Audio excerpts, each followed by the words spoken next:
बाब 6। बस हम क्या कहें, क्या गुनाह करते रहें ताकि फजल ज्यादा हो? हरगिज नहीं।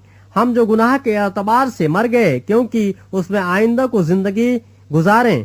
क्या तुम नहीं जानते कि हम जितनों ने मसीह यीशु में शामिल होने का बपतिस्मा लिया तो उसकी मौत में शामिल होने का बपतिस्मा लिया। बस मौत में शामिल होने के बपतिस्मा के वसीले से हम उसके साथ दफन हुए, ताकि जिस तरह मसीह बाप के जलाल के वसीले से मुर्दों में से जिलाया गया उसी तरह हम भी नई जिंदगी में चलें।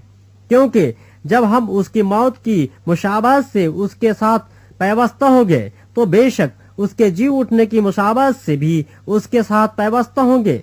चुनांचे हम जानते हैं कि हमारी पुरानी इंसानियत उसके साथ इसलिए मसलूब की गई कि गुनाह का बदन बेकार हो जाए, ताकि हम आगे को गुनाह की गुलामी में न रहें।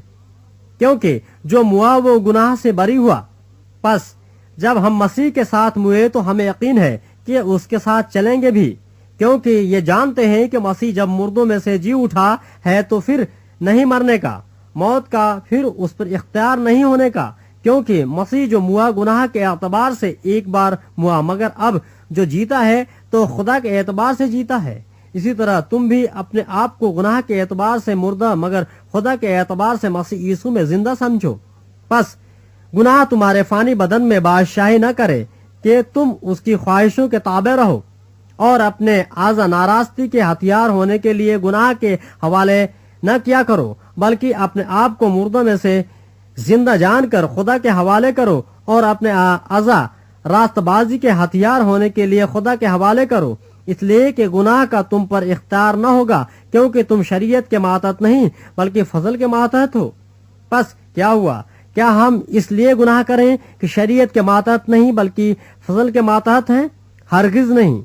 क्या तुम नहीं जानते कि जिसकी फरमाबरदारी के लिए अपने आप को गुलामों की तरह हवाला कर देते हो उसी के गुलाम हो, जिसके फरमाबरदार हो, ख्वाह गुनाह के जिसका अंजाम मौत है, ख्वाह फरमाबरदारी के जिसका अंजाम रास्तबाजी है। लेकिन खुदा का शुक्र है कि अगरचे तुम गुनाह के गुलाम थे तो भी दिल से उस तालीम के फरमाबरदार हो गए जिसके सांचे में तुम ढाले गए थे और गुनाह से आजाद होकर रास्तबाजी के गुलाम हो गए। मैं तुम्हारी इंसानी कमजोरी के सबब से इंसानी तौर पर कहता हूँ, जिस तरह तुमने अपने आजा बदकारी करने के लिए नापाकियों और बदकारी की गुलामी के हवाले किए थे, उसी तरह अब अपने आजा पाक होने के लिए रास्तबाजी के गुलामी के हवाले कर दो। क्योंकि जब तुम गुनाह के गुलाम थे तो रास्तबाजी के एतबार से आजाद थे।